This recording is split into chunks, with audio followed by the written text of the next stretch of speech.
29 janvier, journée nationale de l'huître. Cette journée vise à faire connaître et à valoriser les chaînes de valeur de l'huître, de la production à la commercialisation. Cette journée s'inscrit dans le cadre du projet Fish for ACP, qui est un projet qui est financé par l'Union européenne et la coopération allemande, et qui est déployé dans 12 pays, dont 12 pays de l'ACP, et dont 9 qui sont en Afrique, et un au niveau du Pacifique et 2 au niveau des Caraïbes.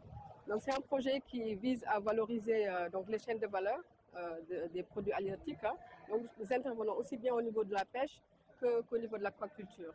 Donc, et au niveau du Sénégal, nous travaillons plus sur la valorisation des huîtres. Et c'est dans ce cadre que s'inscrit cette journée. Organisée pour la deuxième année consécutive à Dakar, cette journée suscite un intérêt croissant, notamment auprès des hôtels et restaurants, en raison des opportunités qu'elle offre pour une meilleure commercialisation.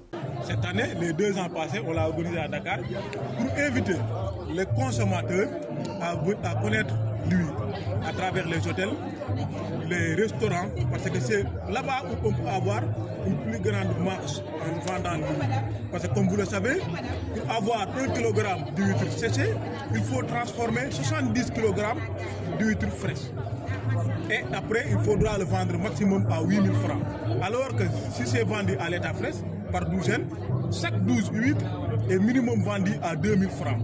Donc les 70 kilos vont te revenir à 140 000 francs au lieu de 8 000 francs. Donc la marge, elle est énorme. C'est pourquoi nous invitons ces acteurs-là, les hôtels, les restaurants, à venir acheter le produit. Et ça, on ne peut pas le faire qu'en organisant cette journée à Dakar, être au plus près de ces acteurs-là et de ces consommateurs. Au-delà des enjeux liés à la vente, cette journée est aussi l'occasion d'alerter sur les effets du changement climatique qui entraîne la raréfaction de l'huître dans certaines zones de production.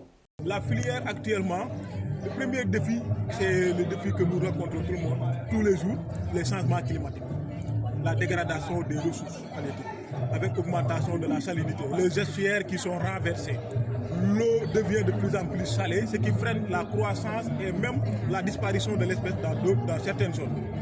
Cependant, il y a pas mal d'efforts qui sont fournis par l'État, mais aussi à travers ses partenaires, en améliorant les techniques de production et d'adaptation de l'espèce, à travers la culture sur table, le captage avec 2 coupelles, le système flottant, mais aussi pas mal de financement est en train d'être levé pour permettre aux acteurs de pouvoir s'adapter en améliorant leur capacité de production et en restant productive durant toute l'année. Parce que l'espèce était exploitée uniquement pendant 4 mois dans l'année. Donc le reste de l'année, il n'y avait pas d'activité par rapport aux personnes qui travaillaient sur. Valoriser la filière de l'huître, c'est soutenir une activité économique durable, génératrice de revenus et créatrice d'emplois, notamment pour les femmes.